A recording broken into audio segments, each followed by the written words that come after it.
Actually enjoy treating your customers like a piece of shit, because that's how I felt when I went to the Alamo Draft House.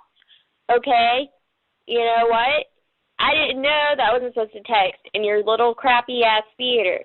It was too f***ing dark in that place for me to find my seat, alright? I was using my phone as a flashlight to get to my f***ing seat. So excuse me for using my phone in USA, United States of America, where you are free to text in a theater. I was not aware that I couldn't text in your theater, all right? I've texted in all the other theaters in Austin, and no one ever gave a fuck about what I was doing with my fucking phone, all right? And it was on silent. It wasn't on loud. It wasn't bothering anybody. You guys obviously were being assholes to me. And I'm sure that's what you do, you know, to rip people off. You take my money, and then you throw me out. You know, I will never be coming back to your Alamo Draft House or whatever. I'd rather go to a regular theater where people are actually polite. And, you know, I'm going to tell everyone about how you are. And I'm pretty sure you guys are being on purpose. So thanks for making me feel like a customer. Thanks for taking my money.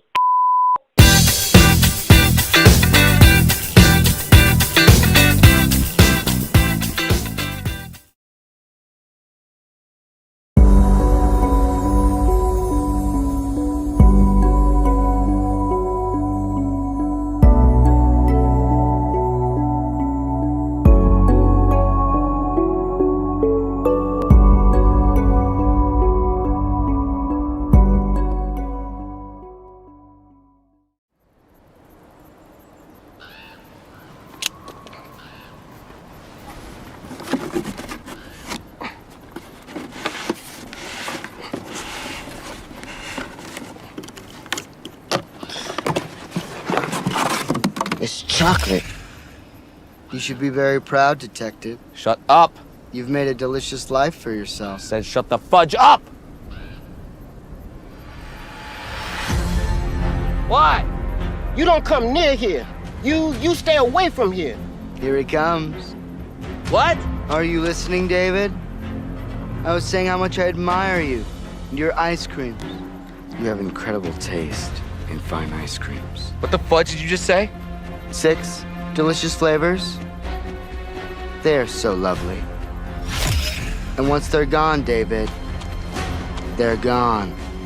David, step away from the prisoner. Step away, David. Step away. What's in the box? I'm not gonna tell you until What's in the box? What's in the box? We each have our weaknesses. And it appears that gluttony is my sin of choice. And you add the mystery. I couldn't resist. What's in the malted fudging box? It's empty, David. It's empty. No. It was full. 6 delicious flavors. Only available this month. I know. It was delivered to your home. It was delectable.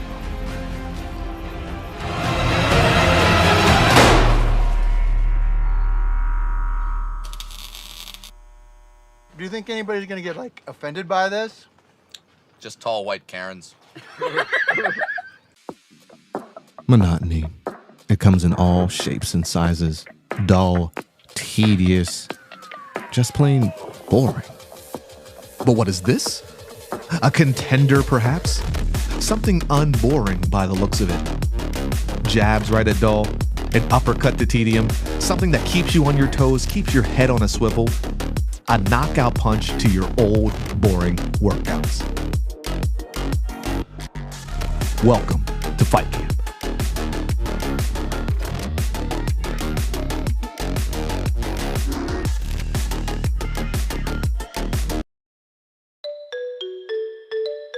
The Greening the Gateway Cities program provides trees that are planted by DCR foresters and crews hired from local communities.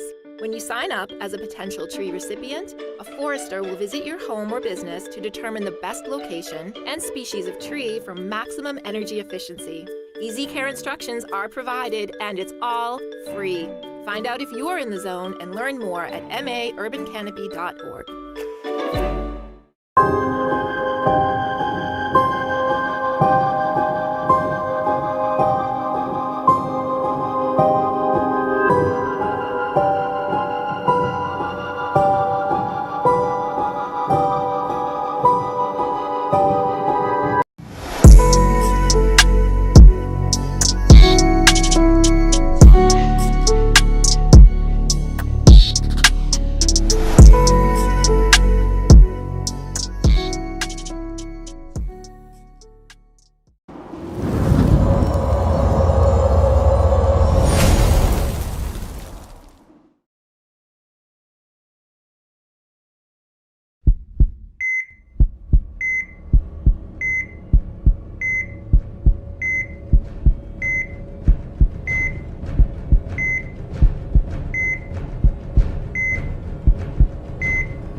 Shaolin shadowboxing and the Wu-Tang sword style.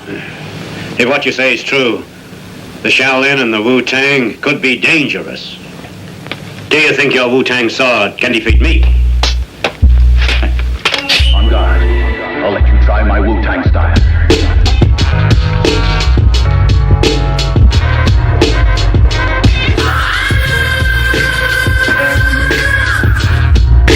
Same with you. Same with you.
Oscar Mike Radio is a proud podcast partner of Reits Across America Radio, heard every Thursday at 11 a.m. and Sunday at 8 a.m. Eastern.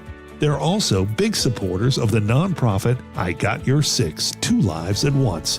And with every wreath you sponsor through Oscar Mike Radio, $5 goes back to this great organization dedicated to making a difference in the lives of veterans, law enforcement, firefighters, and first responders battling PTSD. Two Lives at Once pairs these brave men and women together with dogs rescued from kill shelters. In this way, two lives are saved at the same time by saving each other. Donate now.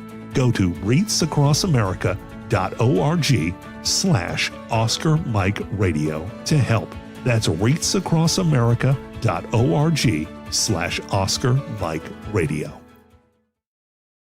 campaign is about a new vision where our streets are safe, our schools are succeeding, and our local economy is growing. I stand here not as a candidate for mayor, but as a lifelong member of this great city. There will no longer be the city side and the school side.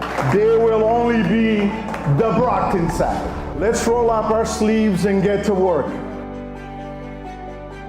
As Councillor at Large, Jean Bradley has consistently fought for all of Brockton's residents by advocating for quality education, community policing, better senior services, empowering young people, helping small businesses, and by being a voice for our most vulnerable. As Mayor, Jean Bradley will continue fighting tirelessly for every single Brockton resident. On September 16th, we're asking you to make the choice for a better, safer, and stronger city. Vote for Jean Bradley Derenoncourt, Mayor of Brockton. I'm Jean Bradley Derenoncourt, and I approve this message.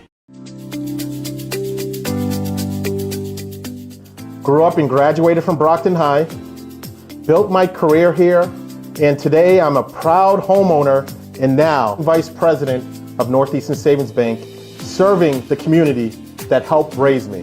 Access, opportunity, and results. That's what I stand for, and that's what works, and that's what I'll bring to the City Council here in Brockton.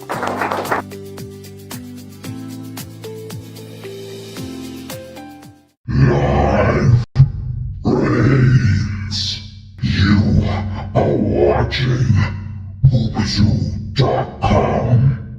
Coming up next, The Booth with Sinister One. Send more thoughts.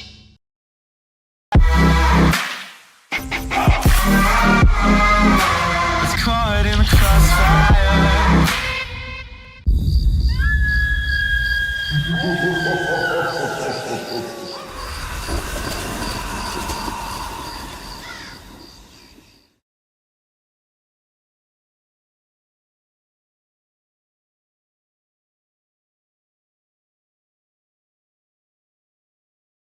Washington, D.C., the most corrupt capital in the world. It's not even close.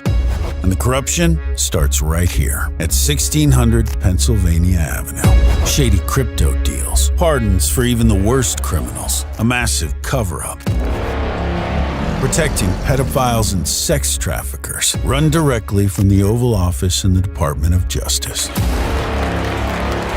Tax breaks, no-bid contracts, backroom deals for people who made seven-figure contributions that reek of corruption.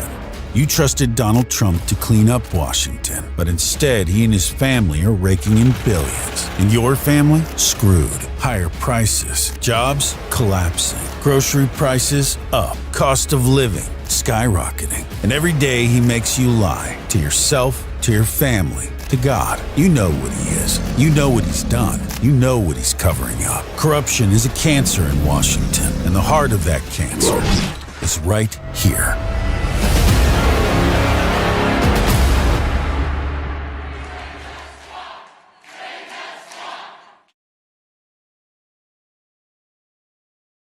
In the quaint and unsuspecting English town of Woodsboro. Do you like scary movies? Meet Casey Becker, a girl looking forward to a pleasant evening, but an uninvited guest has different plans for her. This isn't the first time tragedy has struck Woodsboro. A year ago, Sidney Prescott's mother met an untimely end by the hands of an unknown assailant. Now, the shadowy figure seems to be back, preying on the town's teenagers. One by one, the masked assailant claims its victims. And the victims all have one thing in common. They share a connection to Sidney Prescott. It looks like someone has a score to settle with Sidney, but who could it be behind the mask? Could it be Billy, the mysterious boyfriend with a questionable past? Or perhaps Tatum, Sidney's best friend, and jealous of all the attention Sidney gets? Maybe Stu, the eccentric friend obsessed with horror films? Or could it be Randy, harboring unrequited love and simmering resentment? You will find out. But prepare to get shocked about the twist ending no one will see coming of Scream, the ultimate scary movie experience. Can you dig it? Can you dig it? Yeah. Can you dig it? You like some motherfucking action heroes in it.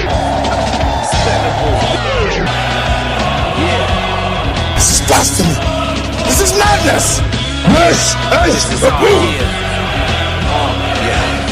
Step into the twisted mind of my literature, designed to get into the depths of your mind, administer sickness around to mimic the likes of snuff cinema. What you must get into, you're nothing but pups. Remember you Homer and Happy Simpson, son.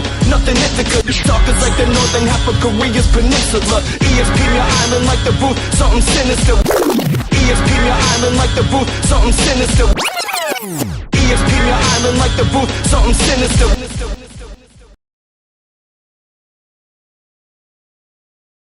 All right, it's your boy Citizen One broadcasting live from the City of Champions. You are watching The Booth. It is October 7th, and as you guys see, I'm hunkered down on the high-level establishment away from the zombie apocalypse. As you can see, I got a buddy of mine holding down security in the back there.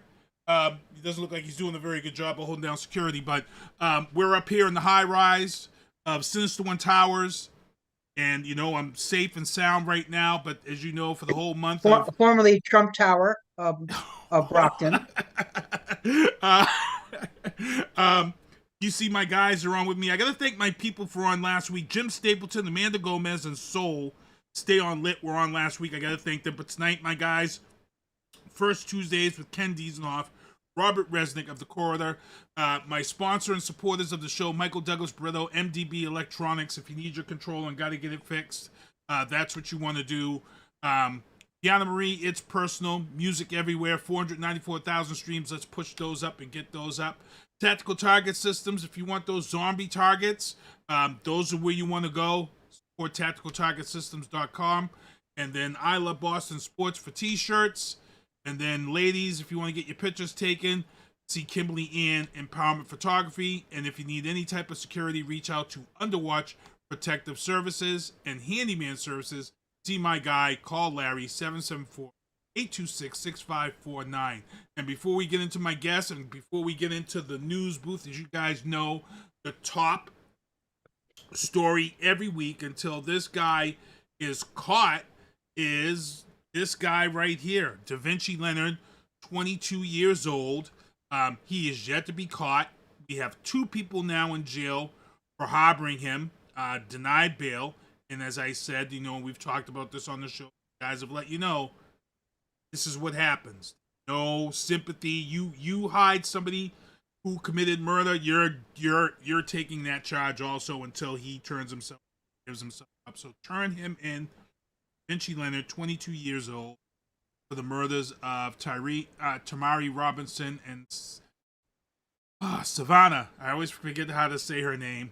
18-year-old. So it's just a tragic, horrible story. Also in the news booth, we have a watering ban in effect as of today till September 30th. As you guys know, we've gone another long period without rain. So now there is a watering ban in effect, which also means people, usually this is the time that you can burn leaves. Guess what? You'll be able to burn leaves. Sure about that. Also, public safety building ribbon cutting ceremony is this Thursday for the new first responder building at the top of Legion Parkway on Warren Ave. That ribbon cutting is going to take place at 11 a.m. on the 9th. Also in the news booth, let's get into this topic here with my guys, Ken Diesel, R Squared, in Randolph. I'm using Randolph because that's close to home, but in Randolph, in Boston, a couple other Boston over the week, there were a couple of police forces attacked in their cruisers. In Boston, the cruiser was burned. And I watched this story, and I found it to be weird to me. And I'm going to ask my guys about this, because we hadn't had these problems. This problem came in one weekend out of the blue, 4 different areas, all the same thing. And what was weird to me is that we're seeing all of these beefs across the country where ICE and cops are having standoffs, as you saw in Chicago. They got tear gas, and ICE is coming here. ICE is now going to be here in 2 weeks to do the same stuff that they're trying to do in these other cities and states. Boston police and Mass State Police have already said they are here to serve and protect the citizens of this state and cities and towns. They're not here to help ICE enforce immigration policies. So that already lets you know that these cops are it's not going to be like it is everywhere else. The kids who were caught in Randolph were all from out of this area, out of state. And part of me thinks that, Todd Lyons is a guy that's from this area. I feel like these are bad actors coming in to strain relationships with cities and towns between cops and residents, because when ICE comes here, they want the cops to feel like they need to cause this divide. I might seem a little crazy, but there's a lot of stuff going on. There's a lot of people being radicalized on the internet and things of that sort. And I kind of feel like that the timing of this, I hate to say this, guys, I think it's sketchy as hell.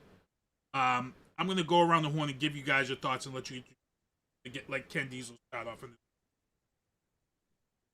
Okay, hello everyone. Ken Diesel. I'm so glad to be back here. It's the first of the month. Very quickly, I'm a criminal defense attorney, and I've also practiced immigration law for close to 30 years. I'm also a pain in the tuchus political advocate.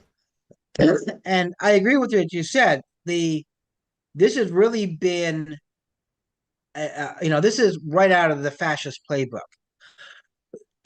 Create a problem, create disorder, and then claim you're the only solution. So yes, I think this is totally planned. However, what you're seeing, I don't know if any of you saw the clips from Chicago, yes, where ICE rolled in there and the Chicago PD, who are not known for being particularly woke or liberal, were giving ICE what we used to call the one finger New Jersey salute. Yeah. And they were pissed because as one of the divisional commanders said, I got 10,000 problems. I don't need 10,001. There was two very interesting incidences where ICE improperly used tear gas, and unfortunately, they ended up gassing a couple of Chicago PD. Couple? There was a lot more than a couple of Chicago cops. Well, I'm trying to keep the rhetoric down. I know, yeah. I don't know the exact number, but it was more than one, less than 1,000.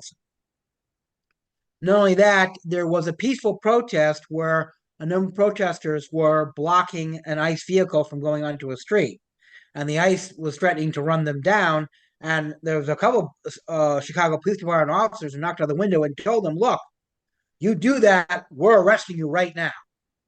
And they made it quite clear that, no, you wait for them to leave or we'll back you up and go around. I don't know if you saw that altercation. Yeah, we're going to be talking about this in the legal booth, because I do actually have comments from the chief of police from Chicago, because they accused him of ordering his team to stand down in this situation. So we'll get into that in this, but let me see what Rob says about his thoughts, because to be honest, my thought process on this being sketchy as hell came from some of the things that Rob has said that comes out of the authoritarianism playbook, the fastest playbook. Rob's a military guy. He knows how these things happen. And I just felt like, wow, 4 police departments in the state of Massachusetts all attacked on a Saturday night, cruises. It just seems sketchy as hell. It's a football weekend. Red Sox were playing the Yankees in the playoffs, and I'm just like, that's not Boston. Rob, I'm going to let you speak on it, because you talk about this stuff all the time. Yeah, I mean, first of all, everything Ken just said was accurate. I don't need to repeat it. I agree with it, and it was spot on, especially with the authoritarian playbook that we've talked about on the show quite a bit. Those people may remember back during the campaign, we talked a lot about Project 2025, which was the blueprint for everything that they've been doing. This is no surprise. This is no secret. This has been written down for years. And Trump believes it, his people believe it, and they are executing it brilliantly, quite frankly. Not that I like what they're doing, but their execution has been incredibly effective, which is the scary part. And so going back to your original question about the attacks on law enforcement, obviously my preference, I am pro-police. However, that doesn't mean that police can't make mistakes and be held accountable. So, when people want to talk about police reform or criminal justice reform, great discussions to have. That's what I do in my classes. We talk about it all the time. We present different viewpoints, we debate, we discuss, we propose, and these are fascinating and important discussions for our society to have. Under no circumstances, no matter how angry you might get, no matter how frustrated you might get, is it appropriate to attack law enforcement. You do not firebomb police. You do not attack police. In fact, you shouldn't even be rude to the police, even though you have the right to be rude under the First Amendment, because they're doing a very difficult and dangerous job that most people don't want to do. If you don't like the way they do it, then either you file a complaint against somebody who you think violated the rules, or you advocate for police reform in a peaceful and appropriate way to do that. Now, keep in mind, Ken knows this as a defense attorney, the penalties are heightened when you commit violence against a police officer. So it's not even, it's bad enough that it's a felony. It's an even higher punishment when you do it to police. So be smart, people. And that also advice goes to ICE. Now, ICE is not law enforcement, but they wear a similar hat for intents and purposes as federal agents. And my point in that is, if you don't like the way ICE is conducting business, exercise, hold signs, do what you need to do, but do it peacefully. Because when violence erupts, even if it's just a few people, it gives them the excuse they're looking for. As Ken said, this is all being manipulated. They want the crowds to get out of control so they can justify bringing in the National Guard, so they can justify bringing in more agents, so they can justify the brutal tactics that they're employing. And therefore, if you react to it, you in fact empower them.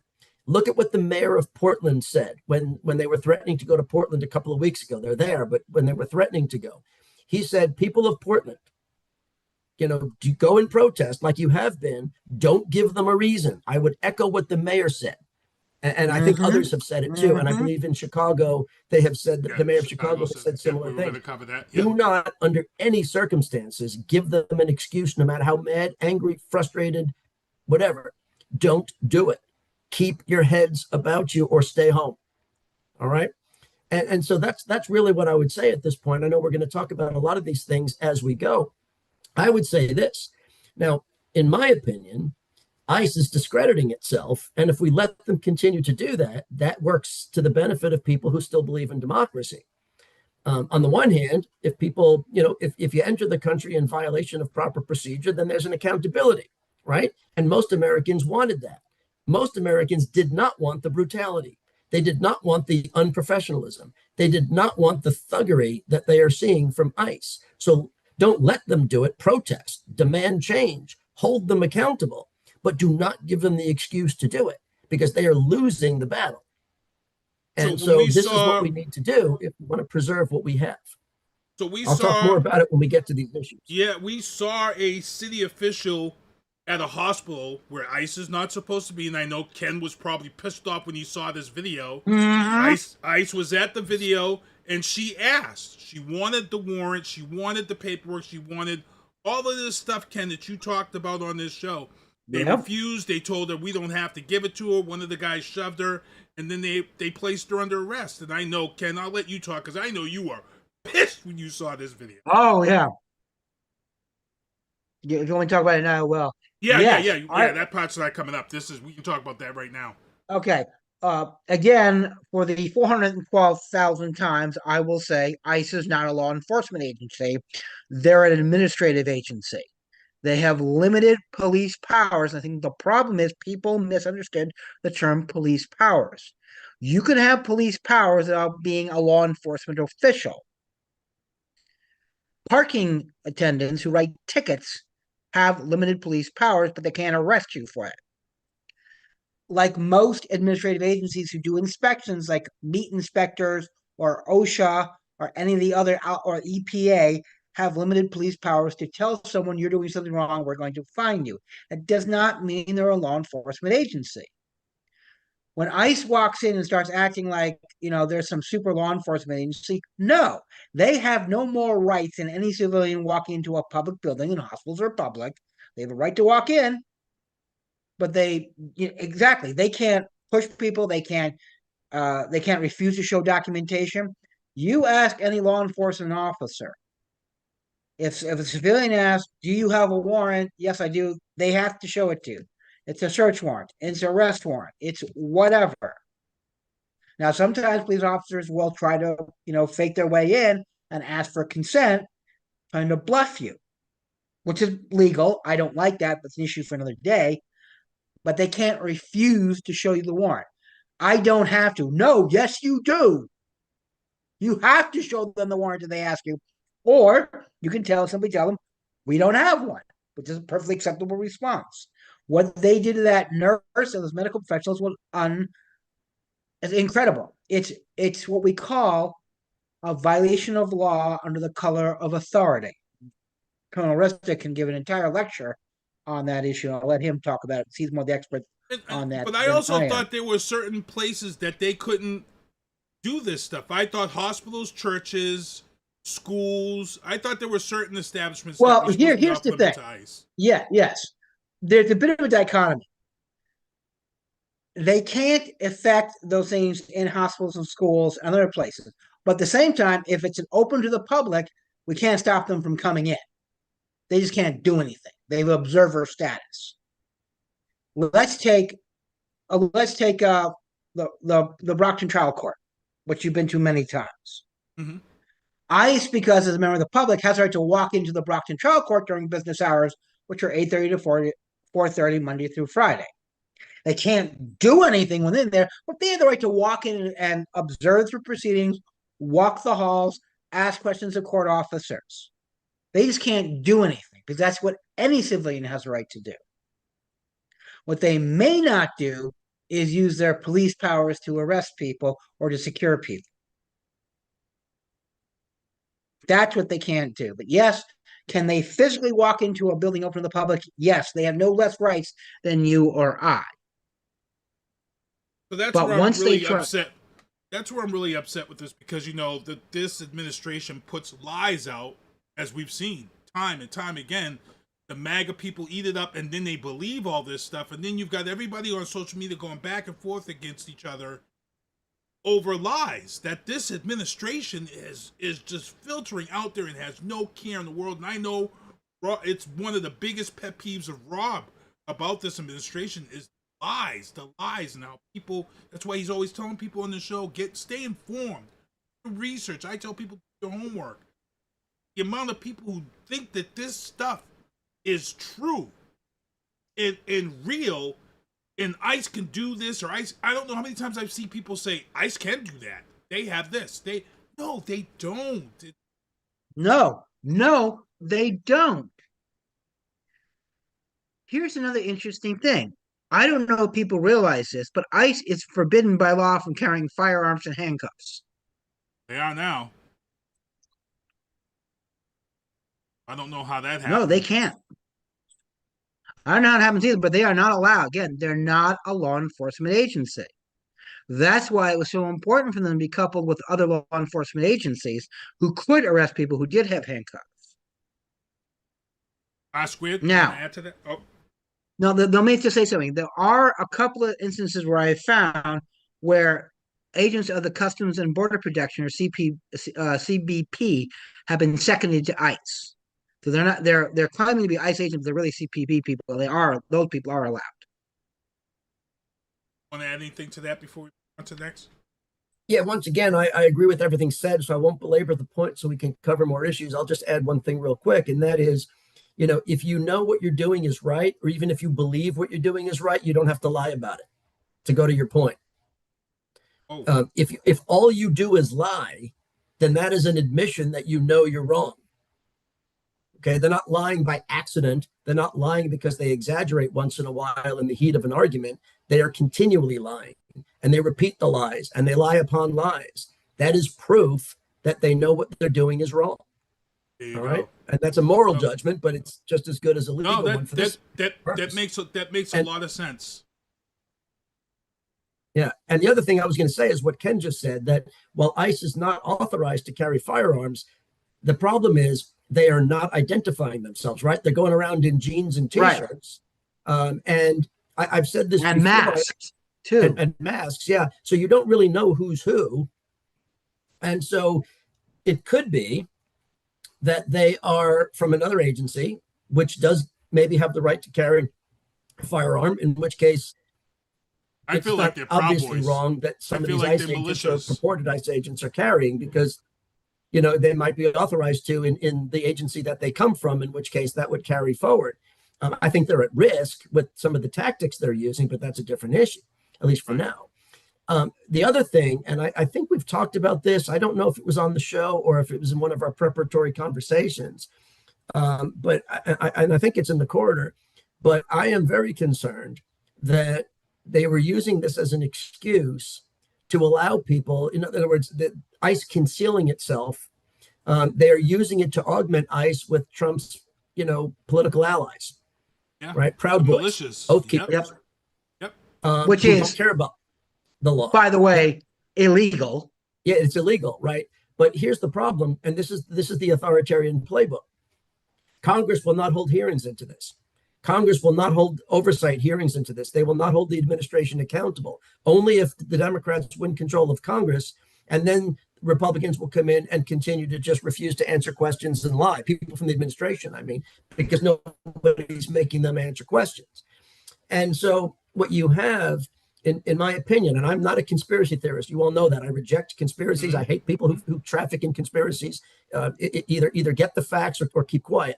But I don't mean to sound like a conspiracy theorist. I just believe that this is part of what they've been planning all along. And that's why the alliance with groups like the Proud Boys and the Oath Keepers and the other groups that were there on January 6th, that was why they got pardoned. That was why they got treated as heroes. That is why. And remember, President Trump believes that he has absolute authority. Now, the Supreme Court gave a favorable ruling in that regard, but it wasn't absolute. This is a gross misinterpretation even of that Supreme Court decision. But he thinks that he can snap his fingers and ICE can carry firearms. He thinks he can snap his fingers and people can do the bidding he wants them to do. So it would not surprise me. I think there's a very strong argument that the people, I mean, I watched some of the behavior on video and I try to say, wait a minute, you have to keep it in context because you can't just take a 5-second clip and assume we know how, and enough repeated instances where it is very obvious that the conduct of these ICE agents is not conduct that you are trained in federal agency, state agency, any form of training. The lack of professionalism, the language they are using, the physical conduct, all of it is grossly improper. And under any other administration, people would be fired immediately for it. Here, they're being rewarded for it. And that tells me that a lot of these people are probably not properly trained and sworn agents, because a trained and sworn agent, even one that's politically motivated, is not going to stray this far from professional norms and practices, especially in violation of the law, because their immunity goes away when they do that. And so I think that part of this is the infiltration by not duly trained, authorized law enforcement people. And I will say that repeatedly. Frank and Clancy, thanks for joining the chat. This is R Squared and Ken from the Corridor. They're on with us. You know, Ken is a immigration attorney. He knows his stuff. He's been on here. He's a defense attorney. R Squared is a retired Army Colonel, JAG officer. So, guys, when you watch these guys, this isn't just a bunch of knuckleheads sitting around on Facebook throwing back beers and talking. These guys know their stuff, and there's R Squared just put it out. There are things that he notices by watching some videos that he can see is not right, and you know that we can't see because we're not trained to know. Like I said, I already had felt that a lot of these ICE officers are Proud Boys and things of that sort, because on TikTok before, when they first came out, the ICE agents weren't wearing, they weren't wearing masks and all that. They were just out there. And people started recognizing people because they had the 3%er tattoo on their arm, or they had like an Oath Keeper shield, and then there's the Greek. So people started noticing these things and started. So this is when the covering up started. This is when the mask. So people didn't know. And this is what happens. We're going to get more into this as we go along. Let me give people an analogy that will help people understand.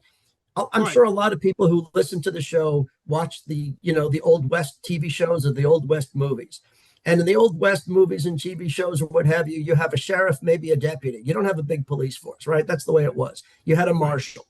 And so when there was trouble, the marshal or the sheriff would ask the local citizens to form a posse, right? They were not trained, certified law enforcement. They were members of the community that raised their hand and swore an oath to help the sheriff go catch the bad guys, because that was the only way to do it when you had a gang of outlaws, right? And so I'm not trying to play Hollywood here, but that's the analogy to help you understand what's going on, that these are the equivalent of those posses. That's what this is, that you're taking people who are not trained and licensed, and you're saying, we're going to deputize you, but not really, and let you come and play in our game. Go ahead, I'm gonna slightly disagree with Colonel Resnick. This is not the equivalent of a citizen posse under the regulation of No, it's not sheriff. the equivalent. I was trying to draw an analogy so people can I understand the understand why analogy. these are not duly sworn agents. Right, they're not duly sworn agents. What this is more likely is the Freikorps movement of the 30s in Nazi Germany. And for those of you who don't know what that is, these were volunteer organizations of ex-soldiers from World War I who would form, and then they were thugs who the local police department used to beat up anybody who was causing problems. Now, to be perfectly honest with you, a lot of the times the police would use these groups to go after communists or Nazis, depending on who was causing trouble that week, because the Weimar Republic's police didn't have a lot of people. So they would go out there and they grab these groups and they say, okay, we need to break up that demonstration. And this was a lot of political violence. As the Nazis grew in power, the group that was known as the Stormtroopers or the Brown Shirts became an auxiliary police force. Matter of fact, it was legislation prior to the Night of the Long Knives where they actually were auxiliary police officers. If you can imagine a bunch of drunk, PTS-ridden soldiers armed with firearms roving around enforcing order, that's what it was. And this is what it's becoming. I'd also like to point out that, a couple of things I want to point out that I don't think people understand. We are a federalist system in the United States, which means we have two huge levels of government. We have federal and state. And the deal is the federal police officers take care of federal crimes. Key word there is federal. And the state takes care of state crimes. Now, oftentimes you see cooperation between the two in joint task forces, which is always a good idea. But what you're happening is ICE is coming down and trying to enforce what they believe is federal law, when in fact there's not. There is no federal law. By the way, as I said before, entering this country without going through an immigration checkpoint is not a criminal offense. It's a civil infraction. You can get you removed, but it's not a criminal violation. So what they're doing is they're trying to turn a crime, which is not an activity, not a crime, into a crime, and having these poorly trained, ill-supervised thugs and their friends come in and do it. And this is causing all kinds of problems because you got to remember, once the ICE leaves, the local police departments have to clean up the mess, especially in cities like New York and Chicago and Seattle and LA, where there can be at times a difficult and complicated relationship between the citizens and the police department. I'm not saying bad, but complicated. It's gotten a lot better. Let me tell you. It's gotten a lot better. Frank says he didn't know. He says he knows that a lot of these ICE. Yep, we know that a lot of the original ICE agents are not happy. They know the rules and the guidelines and the laws and things of that such. Hence the reason why they had this massive hiring, because you want to build and get people in there to do your bidding. So the people with common sense and know how to do their job are drowned. That is drowned out, and that's kind of what we're seeing. So Frank came in towards the middle of the conversation. What we were talking about is all these new ICE members who were getting the 50,000 and all this stuff. A lot of those people were being exposed as being oath keepers, 3%ers, Proud Boys, that are coming in. So it's kind of a scary thing. You may not know. Yeah. You may not know this, but if you want to become a law enforcement officer, let's say, Sinister One, you decide that you've had enough doing what you're doing, and you want to join the ATF or the FBI or the Customs and Border Protection or TSA or anybody else. Do you know what the first thing you have to do when you apply? You got to submit a background check. Yeah. Okay. One of the disqualifying things, I know this because I know a number of people, is if you've ever been accused, not convicted of a crime. If you have a record of being accused of a crime, that kicks you out. They don't even want to look at you.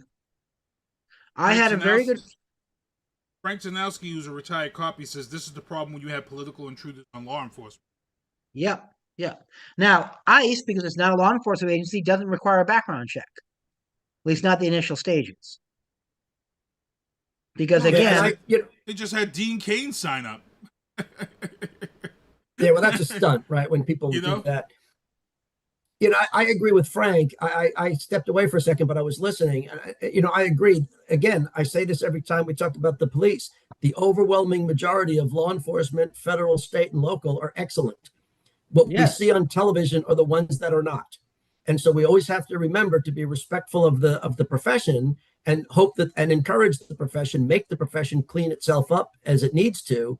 And that's why we can't take out our frustration on law enforcement, where you open the show with people attacking police. You can't do that because these are the good ones, right? If there's someone that's violating the people's rights or committing violence or whatever, then you hold them accountable, but you don't condemn the profession because the overwhelming number of them are great. Right. So for those who came into the show a little late, Frank Zanowski, what we were talking about is all of a sudden these attacks on police officers in Massachusetts, 4 in one day on Saturday, and I'm saying to myself, I feel like these are political actors trying to stir the pot and create this division between police departments and residents, because ICE is going to be here in 2 weeks, and right now you have Chicago and Portland police who are supporting residents, and you've got ICE gas and tear gas and Chicago cops. It's crazy. So I feel like this is ICE's way of bringing somebody in here and causing that division when, like I said, Frank, the state police and Boston police have already said their job is to serve and protect the public. They're not here to help ICE with immigration. That's crazy. Look, I had a very interesting conversation with the Mass State Trooper earlier today in court. I was in court earlier today. And this trooper was part of the Mass State Police's featured apprehension squad. These are the people, it's especially in the Mass State Police, one of the most important units you've never heard of. They're a special unit who targets high-value warrants, meaning these are people who have committed crimes in Massachusetts, major felonies, usually but not always connected with some kind of organized crime or gang activities. They're usually murderers or rapists or high-level drug dealers or human traffickers. Okay, we're not talking about some guy who defaulted as OUI here. Right. Now these gentlemen do not wear badges. They're undercover. They're plainclothesmen. I was talking to him about this, and he gave me some interesting things. He's worried that he's going to be he's a Hispanic gentleman. I'm not going to give his name for security purposes, but he's clearly Hispanic. He was born and raised in Massachusetts, but he could easily pass for an illegal immigrant. He speaks Spanish fluently. Very nice guy. And he told me one of the biggest problems they're now worried about is that ICE is going to mistake undercover operatives, especially ones of ethnic background, Chinese, Asians, Puerto Ricans, Hispanics, and blacks, and they're going to end up getting into a fight with an ICE agent, having their cover blown. Yeah, that's already we've seen some of those videos already, not to that extent, but we have seen some undercover officers and stuff being stopped by ICE. It's crazy. It's crazy. Let's move on to the next topic here because we got a lot of stuff to talk about. Also in the news booth, Rite Aid. We talked about this on the show. Rite Aid has finally announced that they're closing all locations. As you guys know, they were the first to go belly up from the opiate lawsuits from settling, which has to be paid to every state in the country. The opiate lawsuits, Rite Aid is not surviving, as we said. Walgreens started to close. So we're seeing this. Let's get into the entertainment booth and blow through this real quick. In the entertainment booth, Hampton Beach Casino redevelopment plans were released. As you can see there, Hampton Beach has been hit with a lot of crime in New Hampshire. They're about to unveil this whole plan to put a casino and everything there at Hampton Beach. Good luck to them. Also, at the end of this show, I'm going to show the trailer for the new Predator Badlands movie that comes out November 7th. And then it was announced that the Avengers Doomsday trailer will be released on Super Bowl Sunday. And then Pink, the artist, accepts Bad Bunny's challenge to learn Spanish within 4 months. If she needs any help, she can call me. I'll be there to help her. And in the sports booth, look, I said it on this show.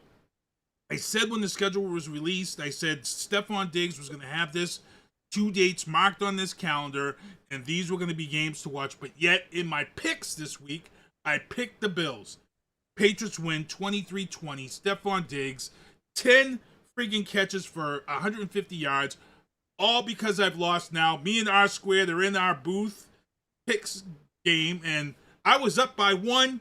We are now tied. R Squared picked the Patriots across the board, so we are now tied in the booth picks league.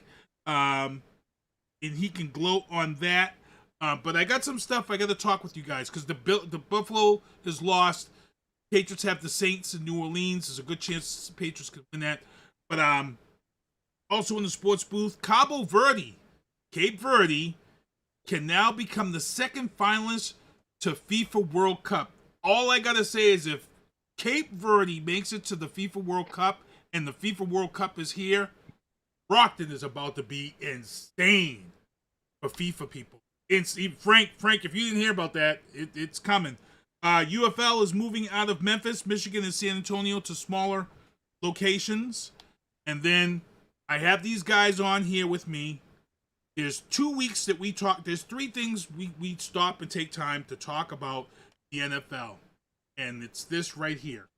After week 4, we talked about this on the show. We have to separate the pretenders from the contenders. We've always felt that after week 4, you really start seeing who is who and what is what. And here we are after week 5. As you guys can see, the Buffalo Bills lost to the Patriots, gave them their first loss. Patriots are now at 3-2 in this division. Kansas City lost on Monday night. Injuries are playing a serious role in this season's games. I lost Joe Burrows. Mac Jones is playing like crazy in San Fran. But I'm going to go around the horn here. Who you guys really think right now are pretenders and who you really think are contenders? I'm going to let R Square go first. Your thoughts right now on who you think are the contenders and pretenders right now as we head into week 5. I don't think my opinion has changed, because when you see some of the good teams losing, maybe a game that they shouldn't lose, a lot of that is an injury. Not that the team isn't good. They're missing a couple of key players, and then the matchups suffer against a particular opponent. So I have not changed my opinion. I think the good thing about watching NFL football is any given Sunday, right? Anybody can be beaten. Right. And so when you have division rivals, they play each other hard and you get upsets. And so, things happen. So I think, one of the biggest surprises was perhaps, Jacksonville beating Kansas City. But think about it. Kansas City has been decimated by injuries. They lost all their wide receivers. I think maybe one has come back. And so they went from a team that gave their quarterback excellent protection to a team that has a very porous offensive line. They were a team that relied on defense, and their defense is maybe not quite as good. They relied on the passing game, but they don't have wide receivers. So they're going to lose to any decent team. Jacksonville has been an up-and-coming team for several years. They've been a game or two shy of making a real playoff run. I'm not surprised that game went the way it was, especially at home in Jacksonville. So, does that mean that Kansas City all of a sudden sucks and has no chance to make the playoffs? No, I wouldn't bet against them. I don't think they're going to be dominant. Look at the Philadelphia Eagles. They've only lost one game, so you can't rule them out, but they have not been good. They've won in very, very tight games. So what does that mean? Does it mean that a good team finds a way to win and Philadelphia is going to be there at the end of the season? Or does it mean that they're getting lucky and eventually that number is going to get caught up? I still think the Eagles are going to be a contender. And so, you really can't rule anybody out. It's too early in the season. I think there are some teams that are looking good, and that's great to see. It's exciting. I think there are some teams that don't look dominant, and whether that's the reality or whether that's because of injury, who knows? But I haven't changed any of my predictions, quite frankly. Ken? I pair what Rob said, but I will just say, if I may just say one thing, when Casey was winning all those Super Bowls, I said the same things. I thought Patrick Mahomes was a good quarterback, not elite, but he just had one of the best offensive lines in NFL history. And if that ever went away, he'd be a dumpster fire. And I'm proven right. Okay, just want to say that. I think Kansas City is a good mid-level team. I think they're a lot better than they're showing. I think it's got a bunch of bad breaks or injuries, but injuries are always going to plague people during the year. That's just the way it is. I think they drew the short straw this year with the injury bug, but they're not nearly as bad as their record pretends them to be. And anyone who thinks that or thinks they're a pushover, they're going to get curb stomped real quick. Now, as for the people I think are legit, Buffalo Bills again. I don't know what is about the Bills. They are a great regular season team. Okay? Year in, year out, they rack up the wins. They can't seem to put it together in the playoffs, and I can't understand why. It's not like they're playing new teams. So definitely, if we're talking the regular season, no question about it, the Bills are a legit thing. The Patriots, I'm sorry. They're a weak sister. I love them. They're number 2 in the division.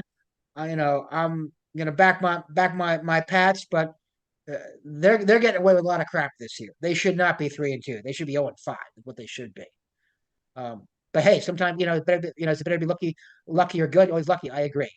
Again, the Indianapolis Colts. I think they've earned their top spot. They're winning games when they have to win games. They're not doing it very flashy. They're just getting down and dirty.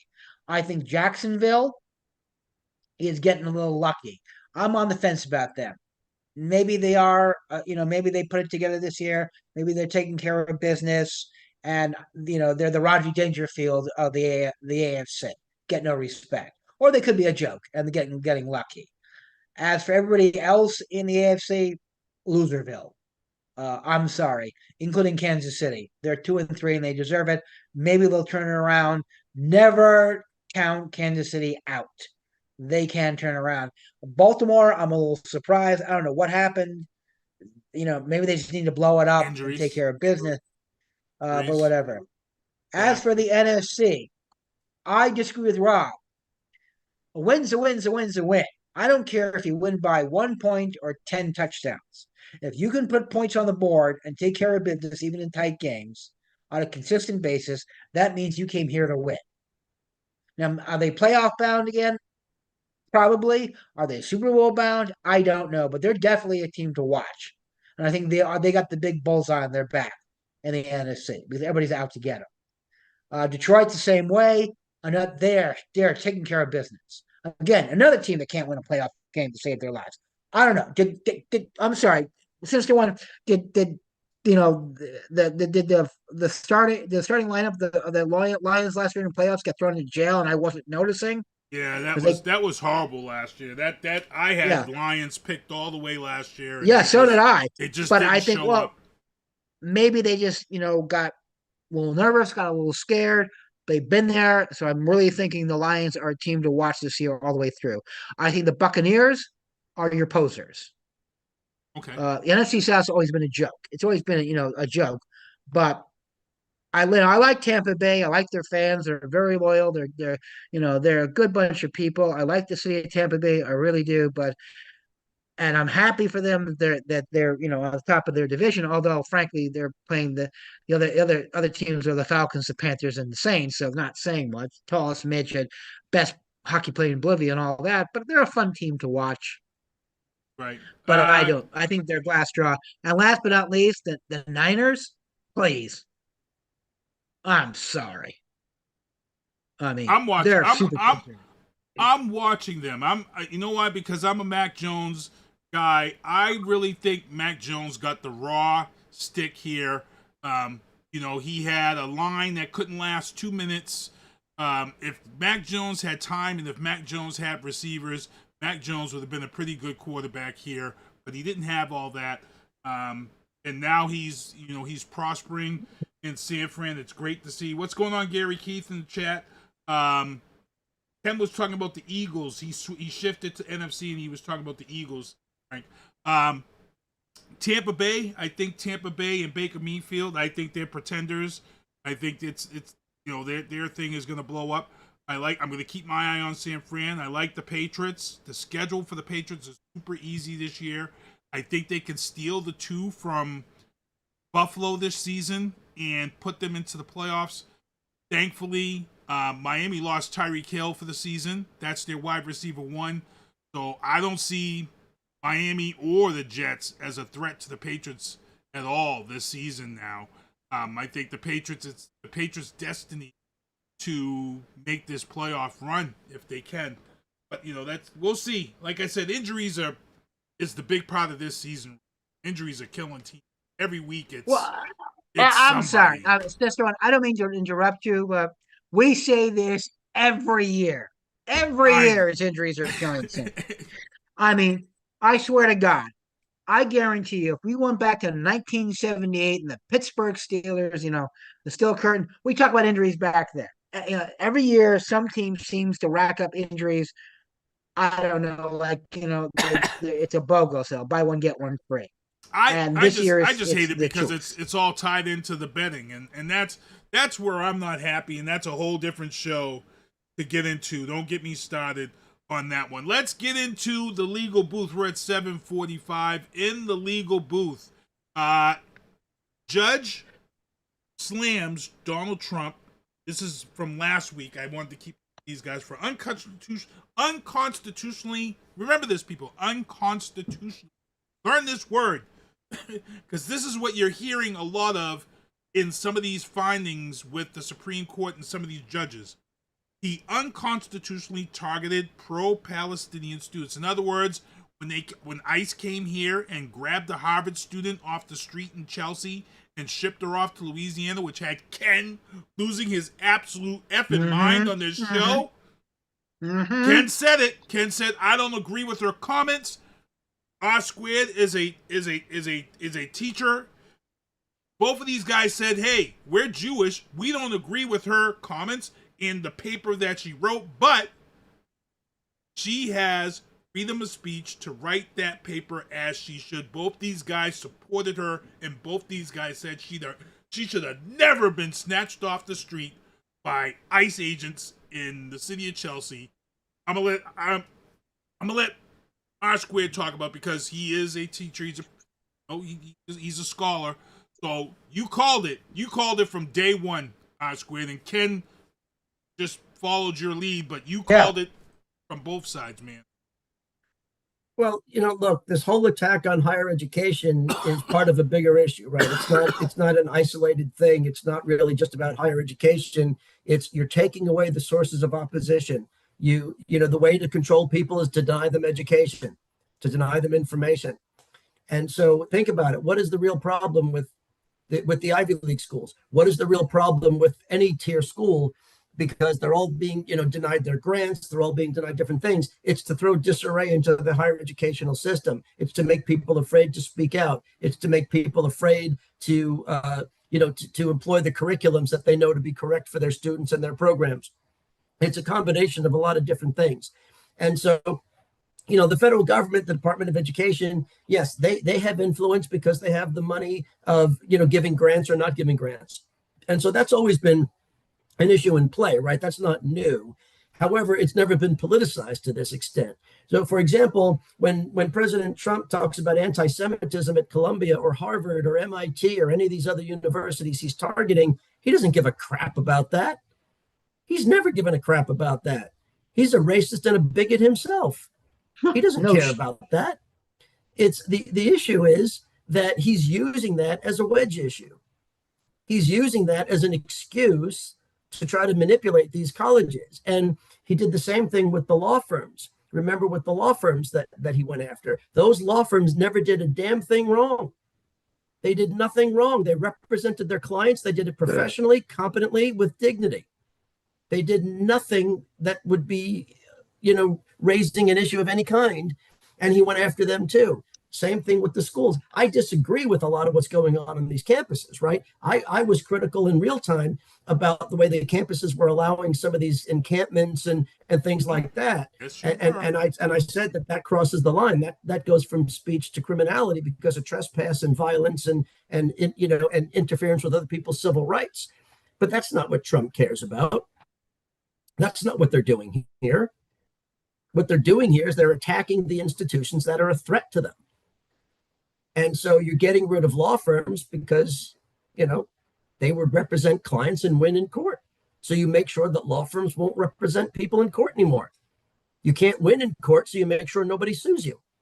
That's what they're doing. It's so obvious. And it's all part of the Project 2025 stuff. This has been planned for years. This isn't spur of the moment stuff. This is a good segue. And so that's what's going on. This is a good segue into this topic because this is something I talked about on this show. We've had a lot of administrations in the White House, and we have never seen the American Bar Association release so many statements. Last week, the American Bar Association released another statement in regards to the actions of the DOJ. They put a whole press release out there, but the main words that stuck out to me, I'm going to give this to Ken, that the ABA talked about was the eroding of historical independence from political influence. Defense attorney and an immigration attorney being a lawyer, can you explain that? Okay.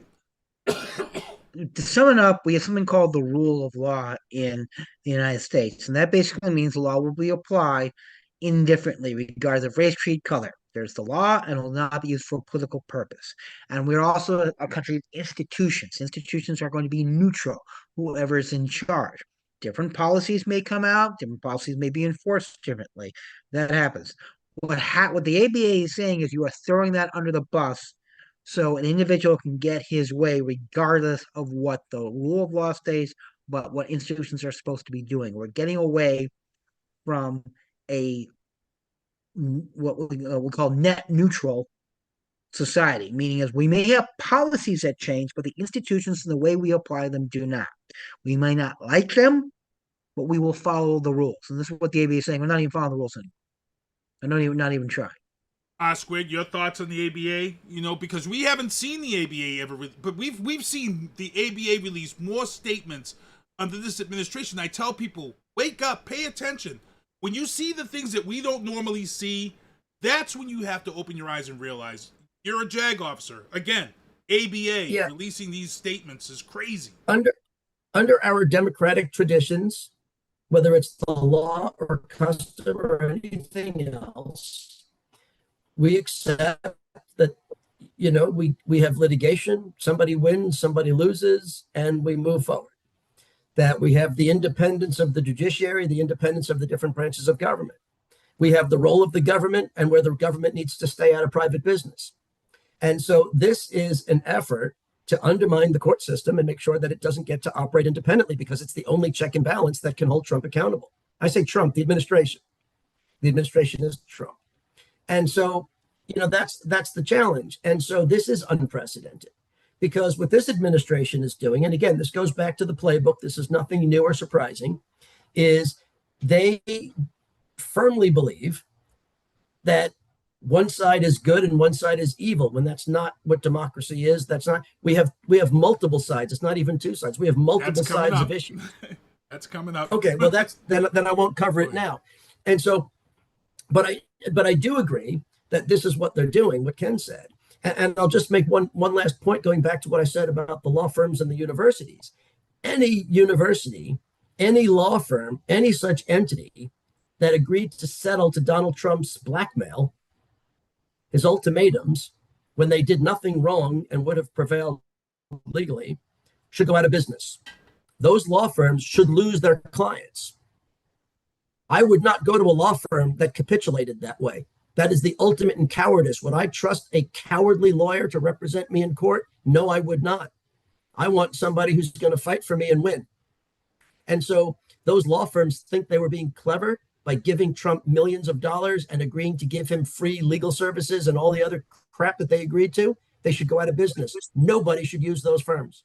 If you were a client in those firms, go find somebody else. There are so many mid-level firms that are capable of doing amazing work. You don't need those firms. If they show cowardice like that, if they show such a lack of integrity, don't use them. And if Harvard and Columbia and other universities are going to capitulate when they didn't do anything wrong. It's one thing to say, look, we're going to fix some of the problems on campus. That's great. They were doing that. They should continue to do that. They should be ashamed of some of what they were letting happen on their campuses. But the capitulation to the administration's blackmail is unacceptable. And people need to think twice about sending their kids there.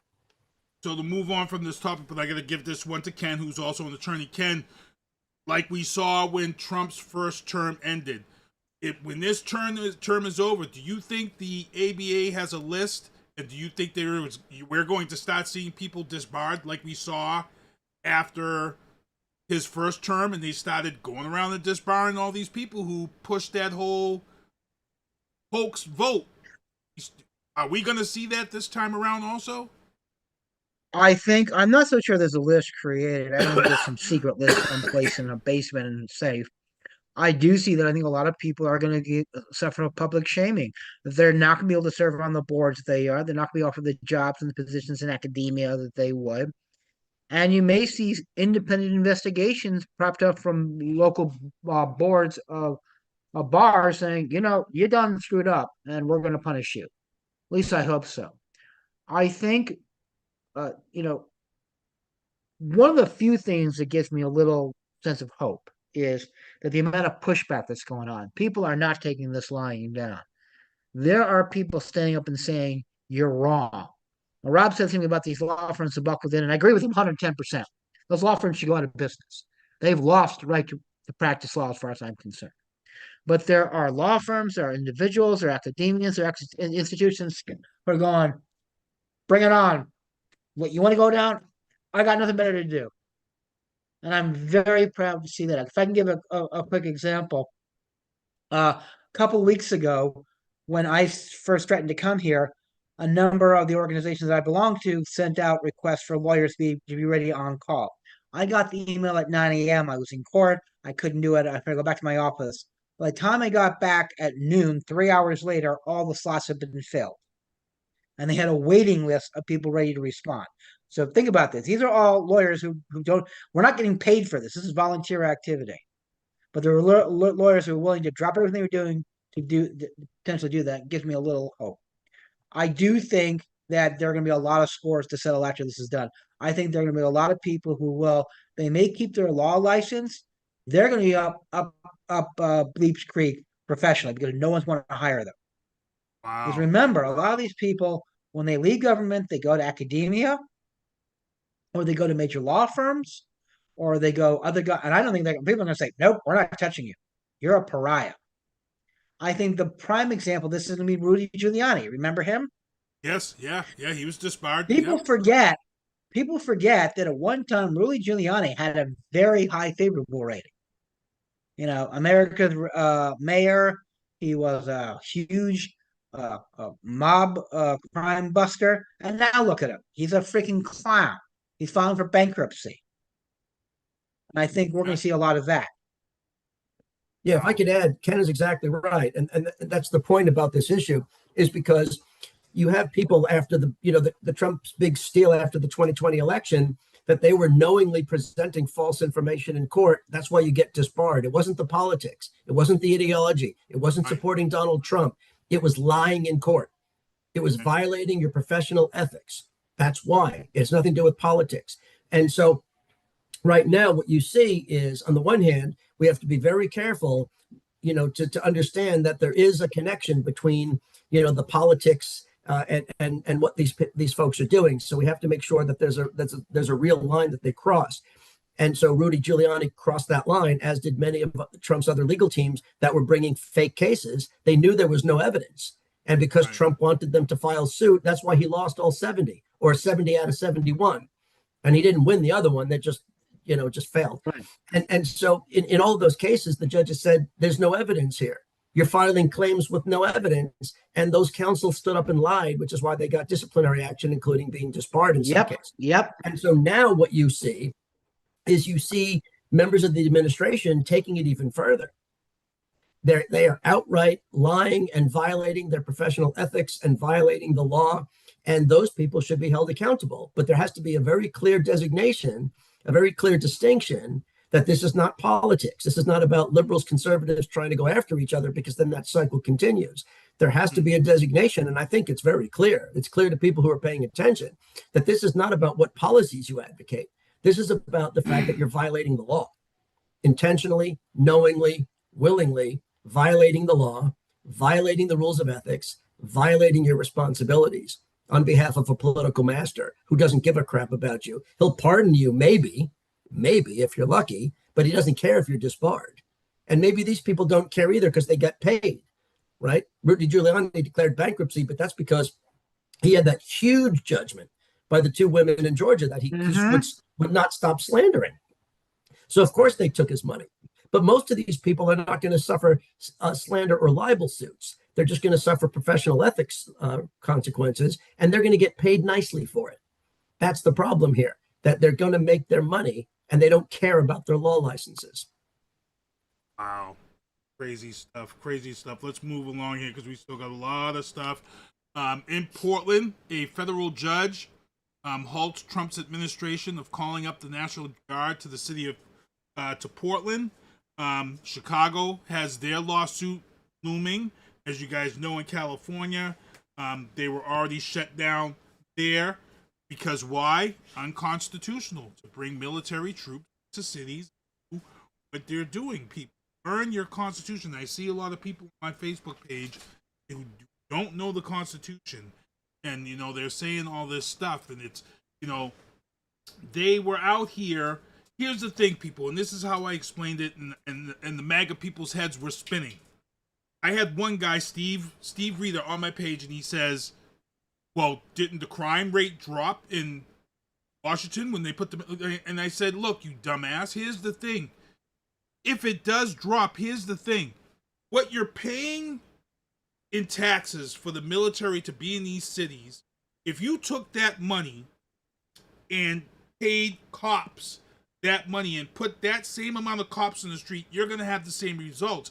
Unfortunately, police departments across this country are held to budgets and per capita numbers because certain Democratic states are providing subsidies to red states where the actual crime rate is higher. In Utah, Salt Lake City, in all of these other places, but we don't see the National Guard in these areas.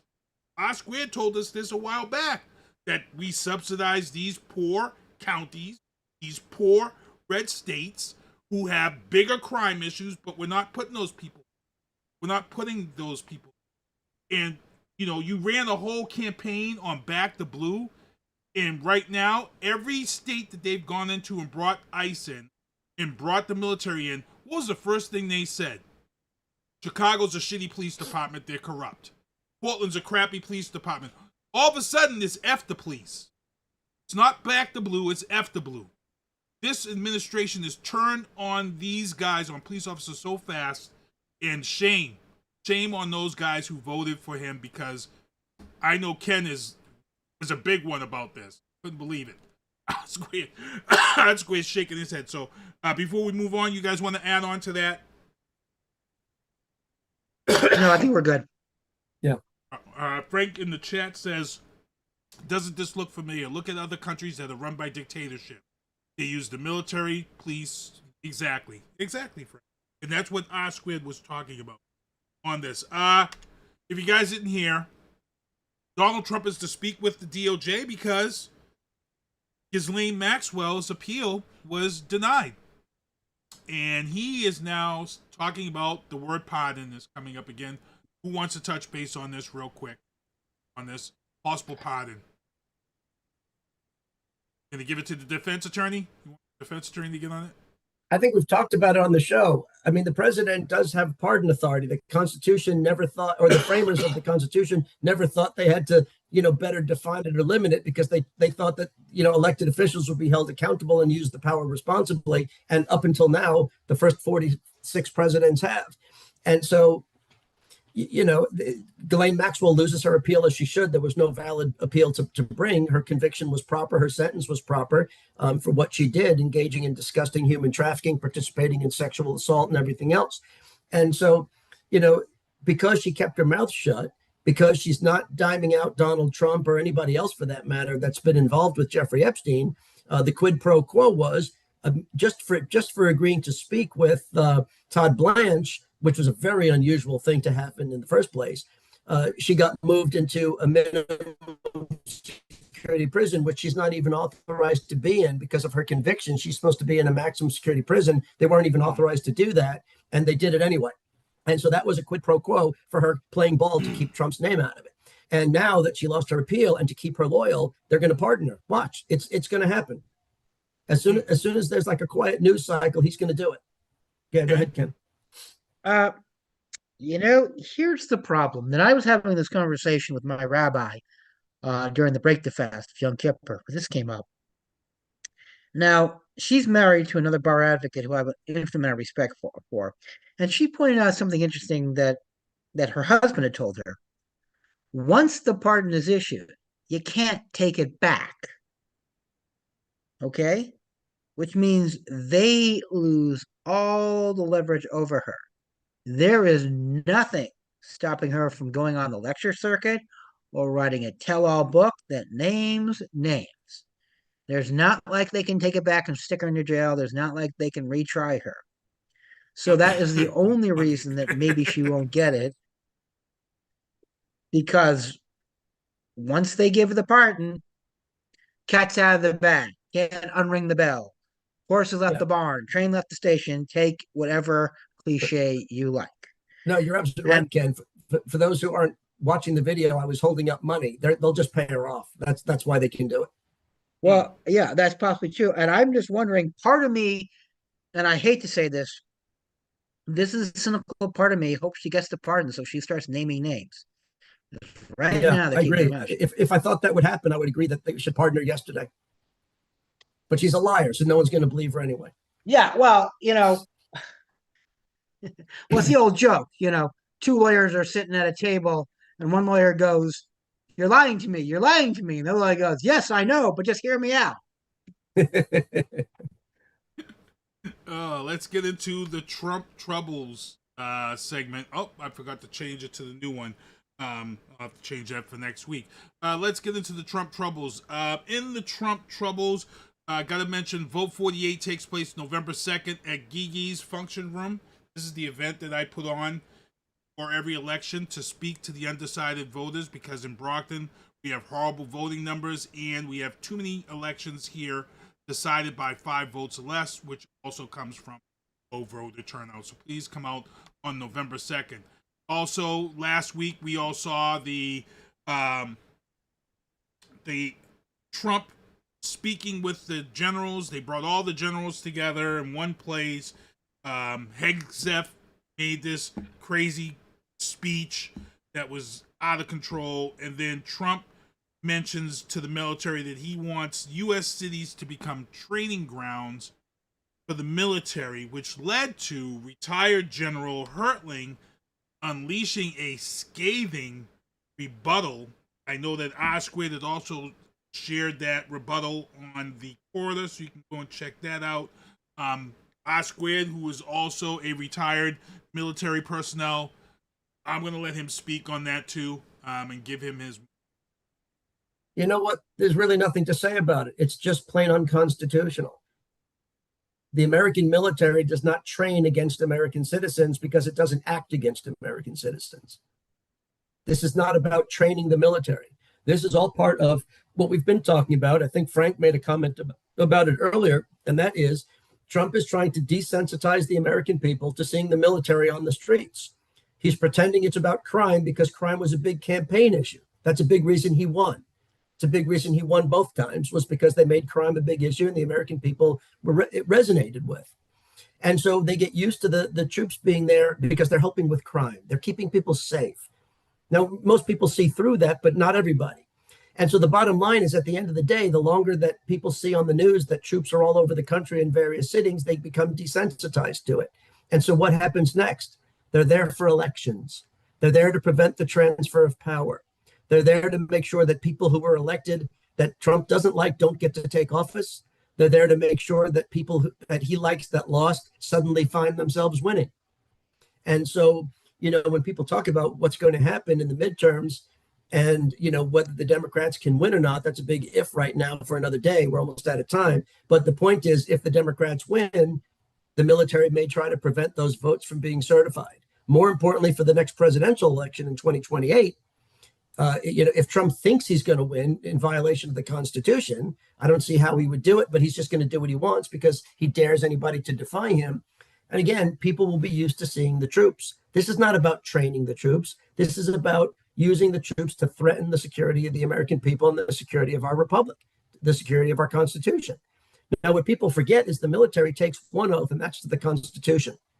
We don't take an oath to a president. We don't take an oath to a Congress. We don't take an oath to a monarch. We don't take an oath to anything but the Constitution to preserve and defend our democracy, our republic.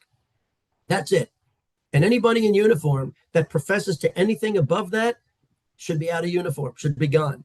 The problem is that, one of the reasons that I retired a couple of years earlier than I wanted to is because I had been seeing the rise of the rise of leaders who were putting things other than country first. They were putting their ideology first. They were sacrificing their integrity, the integrity of their profession and their decisions. They were sacrificing that for political purposes, personal politics or ideological politics. And so what Trump is doing is he's played off of that. What was the first thing Trump and Hegseth did? They fired all the good people. They promoted the sycophants, even within the military. Look at all the generals that got fired on day one. General C.Q. Brown, the Air Force Chief of Staff, storied career, selected for a reason. And by the way, was selected by Trump in the first place with the authoritarians and all the other generals that he fired. He fired all the judge advocate generals and replaced them with stooges. Why? Because they, as judge advocates, they have to stand up to abuse. They have to follow the rule of law, and he's preventing them from doing that. And so this is what he's doing with abusing the military. No other president has ever tried to do this. Nobody. And I don't know how the military overcomes it because, they're not being given unlawful orders per se. They're just dismantling the values of the military. They're taking away the good leaders of the military. The courts may or may not get involved to limit the misuse of troops. That we'll see how that plays out. But at the end of the day, the military, every day, the military is getting weaker and weaker and weaker. And don't think I don't talk to a lot of people. It's not me guessing this. It's not me inserting my own beliefs in this. I'm hearing it from people. I saw it myself before Trump was ever elected the first time. This is not all on Trump, but most of it is. He's taken it to a new extreme. Somebody told him about it, and he's exploiting the weakness. He's rewarding the wrongdoers and punishing the people trying to fix things. Right. Clancy and that's the situation we find ourselves in. And so when they talk about the fat generals having to do PT, physical exercise, okay, no one's going to object to that. There are some general officers or admirals, flag officers who say, look, I'm just too busy. I'm getting older. I know, I'm just not going to be held accountable. Okay, that's the wrong answer. Okay, but that's not why he called all those people to Washington. That's not a change in policy. That could have been handled by a phone call to those people like, hey, you're getting a little chubby. Or an email. Yeah, email. And so this was chat. nothing about that. Clancy says, Right. how do we bring the crime rate down then? Well, in the case of Washington and some of these other cities, the crime rate was brought down, but they came in and said that Chicago and D.C. were corrupt and were playing games with the numbers. Again, this is where you change the back to blue narrative, and now it's F the blue, and you're using that as a false narrative. Uba Studios but here's the thing. Yep. No, I was just going to say with the crime thing, Ken said this before. The issue is this. Police handle crime, not military. They're not trained for it. That's not what they're there for. It's much more expensive to bring in the military than to hire police officers. You can hire a lot more police officers than you can with all the logistics and everything else that it comes from activating the National Guard or even, God forbid, using active duty troops. Right. So it doesn't make sense to use the military for this. They're there for an emergency. They're not there for everyday law enforcement. And if you look at what they did in D.C., this is the point I wanted to make. They weren't in the high crime neighborhoods solving crime and lowering crime. They were doing photo ops at tourist areas. They were on the Washington Mall doing photo ops by the Jefferson Memorial, the Lincoln Memorial, the Washington Monument. They were walking around Georgetown watching people go to nice restaurants, which, by the way, they've always been doing. Nobody was afraid to go out to eat. Trump keeps saying, oh, people were afraid to go. The restaurants were full in D.C. No one was afraid to go to eat. And so the bottom line is the crime rates were already down. They haven't gone lower in places where the National Guard has been abused. So Fubar Studios in the chat, and he's a Trump MAGA. He's saying, let's talk about what's happening in Boston now and see what these left-wing nuts are doing now with the... We already discussed this. We already discussed about actors and players. Frank Zanowski is talking about Trump must be a stylist from Frank Zanowski. Fubar Studio, I got to let you know something, Fubar. Calling Frank Zanowski an ignorant fool is crazy because Frank Zanowski is a 28-year Brockton police officer, and he's a veteran in the military. A combat veteran. You call combat veteran. Hold on a second. Hold on. Before you call somebody an ignorant fool, you should know that person's background. So when Frank is talking about the fact that crime was down and he realizes the false narrative that's being spewed, he spent 28 years on the streets of Brockton. So if anybody's ignorant, it's you coming into the chat and attacking those who've been watching this show from the get-go. Frank Zanowski is a Brockton police officer, just retired, 28 years. He's a veteran of the military. R² is an attorney and also retired military, Army colonel, JAG officer. Ken Diesel, immigrant attorney, defense attorney. So when you come in here, you got to be careful because I also know that Fubar Studio is a veteran himself, yet he believes in all this crazy crap that's out there. And you took an oath, sir. You took an oath to this country that this administration is stepping all over. Fubar Studio says the Brockton police is a joke. Easy for you to say when you don't live in this city. Go ahead, Ken. Let me just say something. While we're on the subject of Z-Man, former member of the booth, a man I've known for 20 years, I think we've agreed on only one thing, and that's where to get a good plate of ribs. That's about the only thing we agree on. He was a combat veteran in Desert Storm. He was an engineer, which means he went into combat with about 20 pounds of explosive strapped to his chest. And his unit's job was to remove obstacles while being shot at. So this guy's, when he says these things, this is a guy who's literally put his ass on the line in combat, in patrol. Remember, this is a man who also, since the one, had a gun pulled on him. Remember a couple of years ago? We got the call when Frank Zanowski was shot at. We were all out having dinner when Frank Zanowski was shot at and was hiding behind 50-gallon barrel drums in someone's driveway when someone took a shot at him. We got that call. We got that crazy ass call from Frank Zanowski. Right. And the crime rate is actually down. So this guy, look, know who you're talking about, okay? And Frank he's about as much of as a woke liberal as I am a member of the Klan.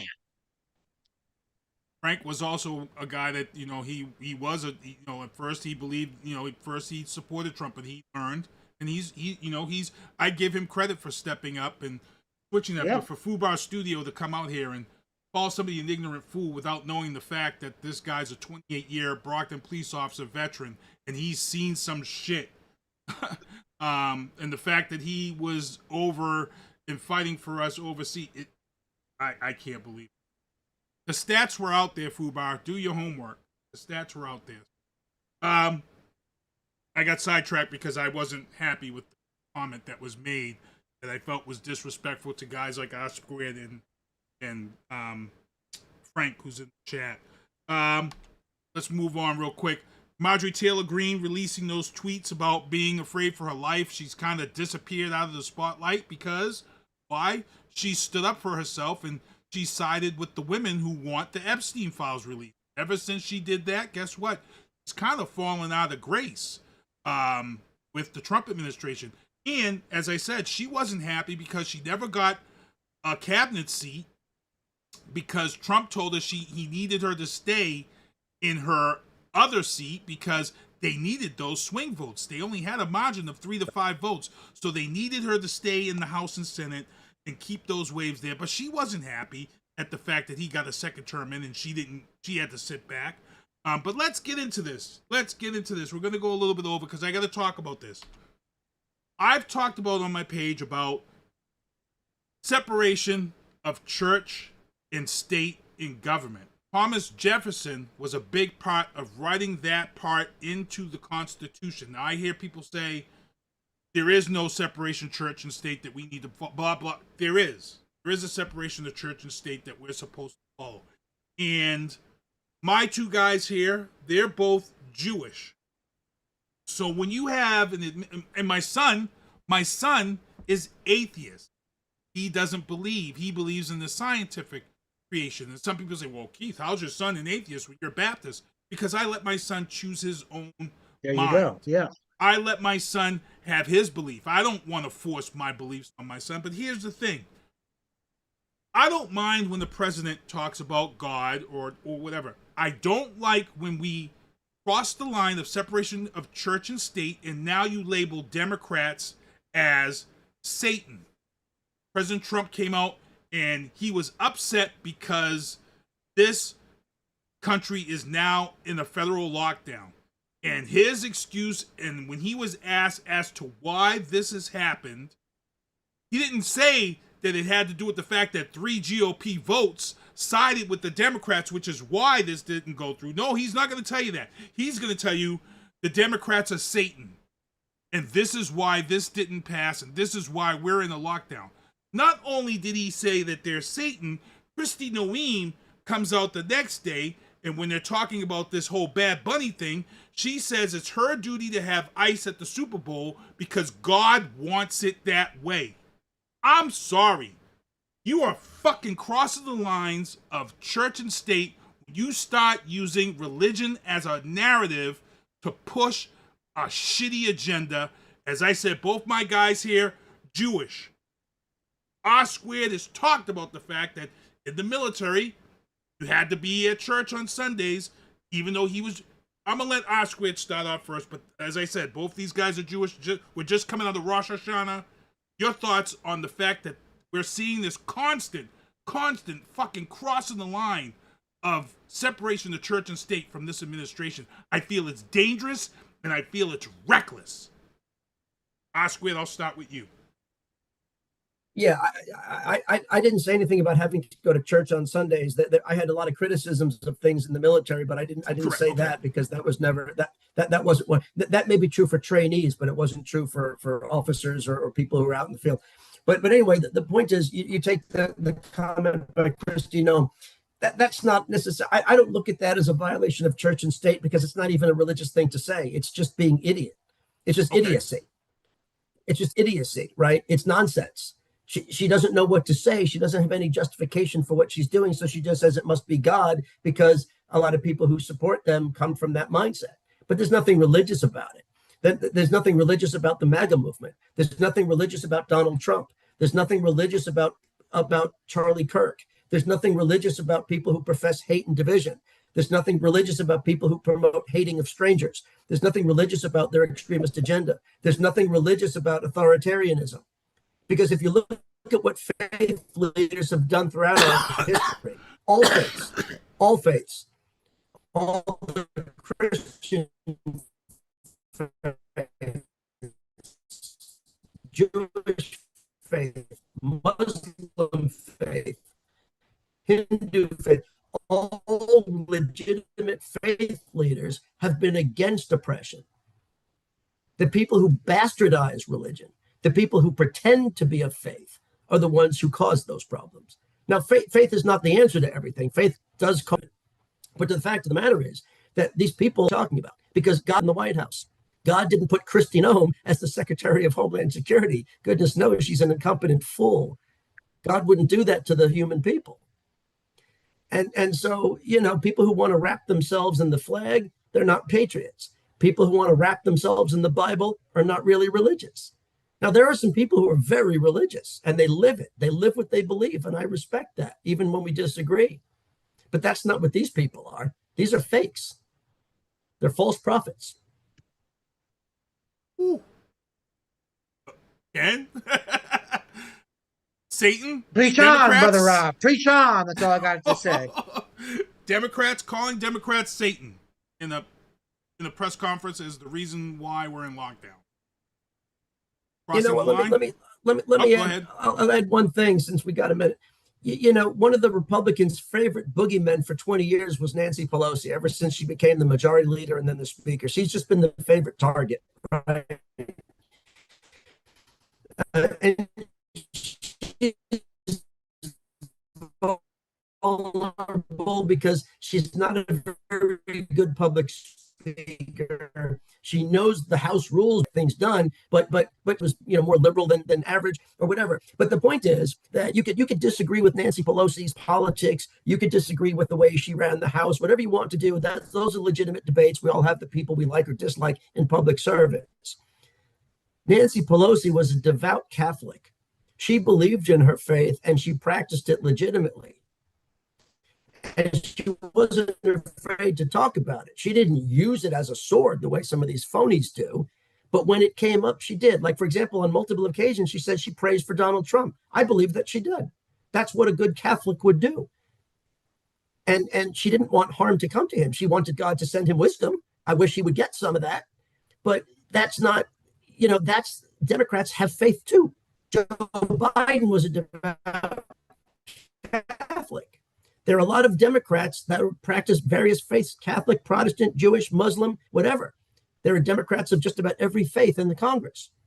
And they are legitimately practicing their faith, some better than others. Everybody gets to make their own choices. Like you said with your son, people get to make Democrats or a bunch of, you know, godless Satanists or whatever is ridiculous. Absolutely ridiculous. Because if you stack up the way Democrats versus his teachings or anybody else's, Democrats win that battle. And they ain't perfect, by the way. Nope. All right. Ken, you want to add? Nope. Rob said, as usual, said it better, much better than I could ever possibly. He went full diesel, but his full diesel is a little different. His full diesel scares me because he doesn't yell and get mad. He just hits you with facts upon facts upon facts upon. I was sitting here like, oh damn, Rob's just letting everybody have it right now. Which is good stuff. Let's move on here. Well, Rob, remember, Rob is a professor, so he was taking people to school. Yeah, he was. We already talked about this early. We talked about Police Chief Day accusing MAGA News of using old clips of war-ravaged Poland. He said that if you look at some of these clips are from 2, 3, 4 years ago when they were having their issues during the George Floyd. So they're spreading a dangerous false narrative. We already broke that down on the show. We also already broke down the Chicago police accepting ICE's apology for tear gassing Chicago police officers. He did say that he did have police officers on scene when they asked for help.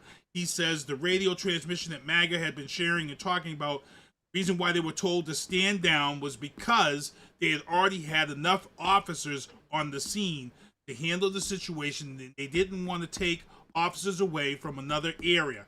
People are saying that's a cop-out answer, that's a fake answer. Whatever. If you want to believe what you believe, but that's the answer he gave. He's sticking to it. That's what he gave in the press conference. So that's what we have to accept and say. He's saying that there was no malicious order to stand down and not help ICE. Furloughed workers were told to write emails on personal accounts, which is a violation of what we've talked on this show about 1,000 times, a violation of the Hatch Act. And I'm going to let I'm going to let R Squared talk about that because there's this whole discussion about furloughed workers not getting their money back. And hey, how come ICE workers aren't furloughed? They get their money from. Can we answer that one too? They're considered essential workers. They're working without pay right now. Oh, right. So they are working without pay. Yeah, the military has to work without pay. By the way, I'm not getting paid. I have a military salary. I'm not getting paid. And so, you know, and if you're, that's the way it works. And so the point is this. What the furloughed workers were asked to do is, as most people know, if you have a work email, when you're going to be gone from the office, you put your out of office message. Hi, I'm going to be gone from the office on such and such date or for such and such week. If there's an emergency, call so-and-so, whatever it is. You tell people you're not going to be available to answer emails. What put off his email, instead of saying, I'm on furlough and I'll be back and address your question when I get back, or whatever whatever professional thing would be to say, they're being told to say something like, because of the Democratic shutdown, or something partisan like that. That would not be appropriate or lawful, even if it was voluntary. You can't do something like that on a government email. But they're being told to do it, which means, they wouldn't be held in trouble. They wouldn't be fired. They wouldn't face disciplinary action for it because they're being told to do it. But it's a gross misuse of the workers and a gross impropriety of their email system. I don't know how many people did it. Some of them probably did because they were afraid of what would happen if they didn't, which is the problem with the environment right now. But it's completely improper. Wow. Anything you want to add to that? That's the last topic. Absolutely not. Rob's absolutely correct.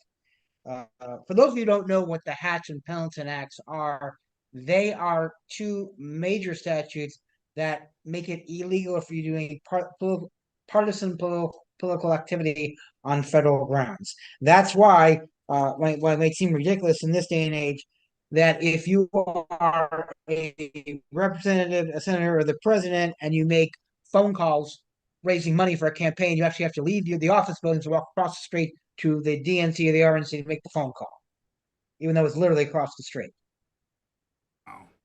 Wow. Good show, guys. Good show for everyone. It's 8:30. I'm going to be showing this trailer. Get out of here. But let me get into these. These are the hats, the beanies that everybody had bought and supported. So thank you for all those who supported the show. I want to thank everybody who's in the chat tonight. Whether you agree or disagree, I'm glad to see everybody in the chat showing your support. Whether you agree or disagree, it's still support. These are the shows that I produce. Drafting the Circus will be tomorrow night. Maddie C Sports, those are all the shows. Bat Bus. You can take, when the Bat Bus hours are over, scan the QR code, download the Uber app, and you can now get Uber at a discount. Emerge Career. You can get a CDL license if you've been incarcerated. This is a program that will help you get your CDL if all your cases are cleared up.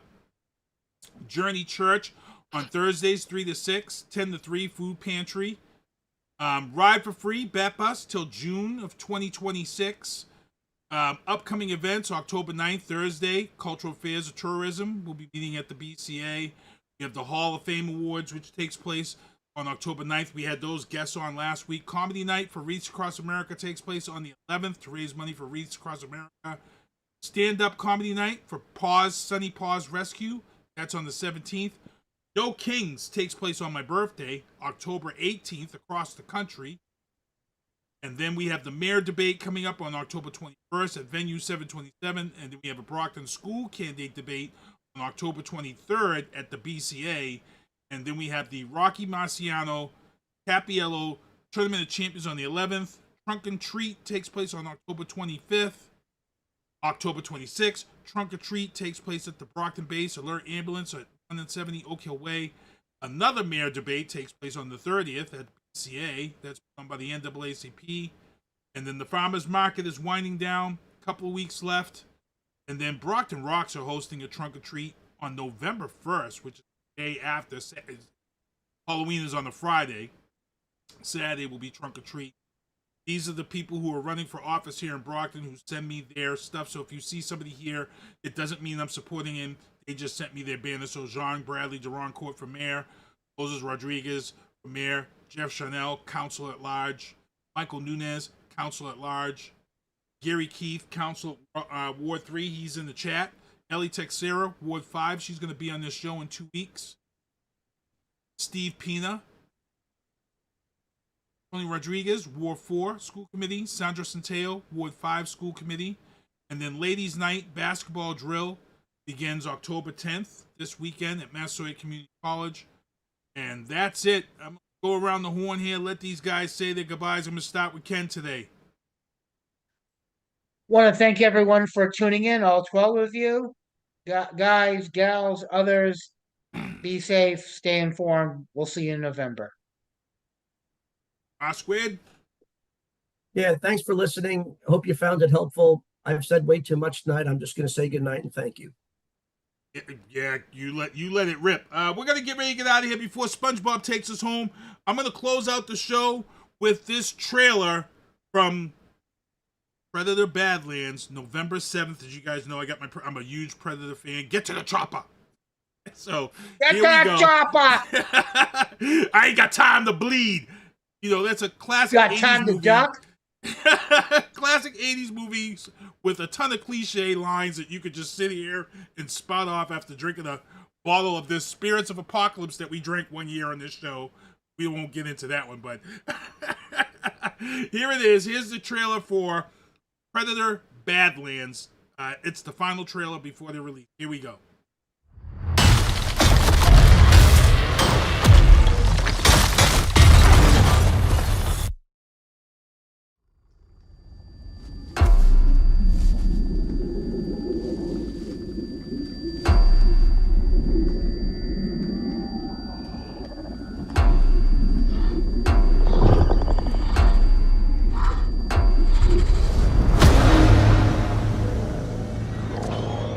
Welcome to the most dangerous planet in the universe, where everything is trying to kill you. I need a hand. You're here to prove yourself. Hunting something that can't be killed.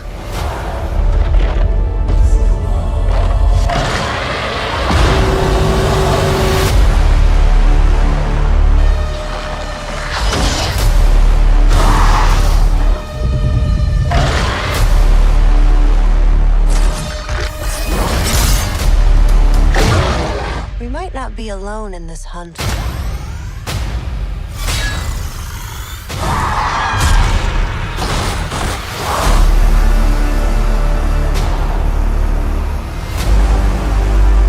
Yaslan zor için.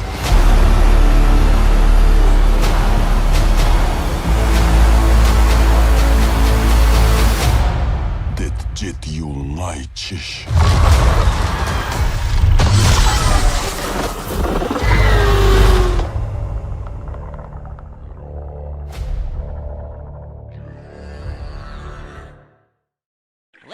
See you next Tuesday.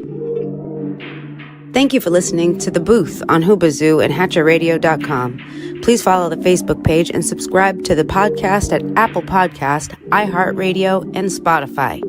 The Booth is a Sinister One production hosted by Sinister One. I've got to start hanging out with friends that are a little more intelligent and understand politics and stuff. It's just that I'm up on this level up here, and all my friends are down here. Me, nah. You guys, nah.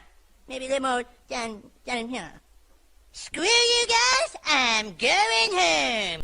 I smoke, I drink, I do my thing. These bitches hating, so you know I got to make it plain. Don't do cocaine with your chick, my main. We stick together, true forever, yeah, you know we bang. I miss those days, which was easy. If only I make it, keep this shit on repeat. Now that I done upgraded, I've been upstate, but y'all think I'm playing. And I got a hit now for these weak ass hoes who think I ain't slaying.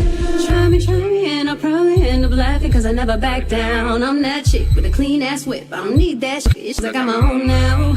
I get hurt, I get tired of fussing, fighting, guess I gotta crack down. Don't mess with me, cause on everything, I'ma have to bring the whole city out. WHOOBAZOO, that's Hoobazoo.com. Enter website, enter website, enter website, enter website.